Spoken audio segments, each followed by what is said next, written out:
We're going to be looking at example 2b in your section 4.3 notes. The instructions here are to find the intervals where our function is increasing and decreasing, and we need the first derivative test. So first we're going to find the first derivative.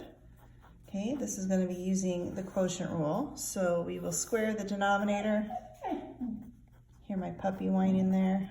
All right. And then we're going to go ahead and put the denominator up top. Okay, and then take the derivative and we get e to the x. Then we're going to leave the e to the x alone. We're going to take the derivative of the downstairs and we're going to get e to the 2x times 2. Okay, so cleaning that up a little bit, we can go ahead and factor out the e to the x term, and we're left with e to the 2x plus 1 minus 2 e to the 2x. Okay, all over the same denominator. Okay, these two we can put together. So we're going to have e to the x, and then we're going to have 1, and then 1 minus 2, we're going to get a negative e to the 2x.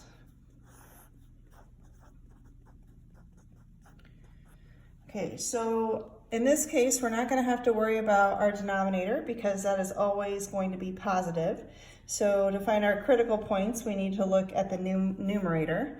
So the first part of the numerator is e to the x equals 0. To get rid of the e, we take the natural log of both sides.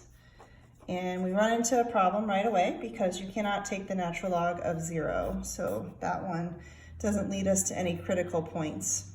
So we look at the other part of the numerator. 1 minus e to the 2x equals 0. We're going to get 1 equals e to the 2x. We have the natural log of both sides again. The natural log of 1 is 0. Here we have 2x, and that gives us a nice, easy critical point of 0. Okay. All right, so we're ready for the first derivative test here. So for the first derivative test, this also is going to have a domain of all real numbers, no problems with any of the values plugging it in. So we put our critical point of 0 on here. Okay, and we want to check the sign to the left of 0 and to the right of 0. Okay, so you could enter this expression into your graphing calculator to check on signs. When I did that, I found that when I put something like a number -1 in here, I plugged it in and I got a positive answer. Okay, and then when I went on the other side and plugged in 1 here, it's really about looking at the numerator because you know the denominator is always positive.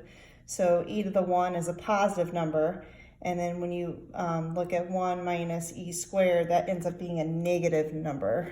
Okay, so that's going to give us the increasing interval, and this side is going to give us the decreasing interval for our function. So we're ready to draw our conclusion. So our function f is increasing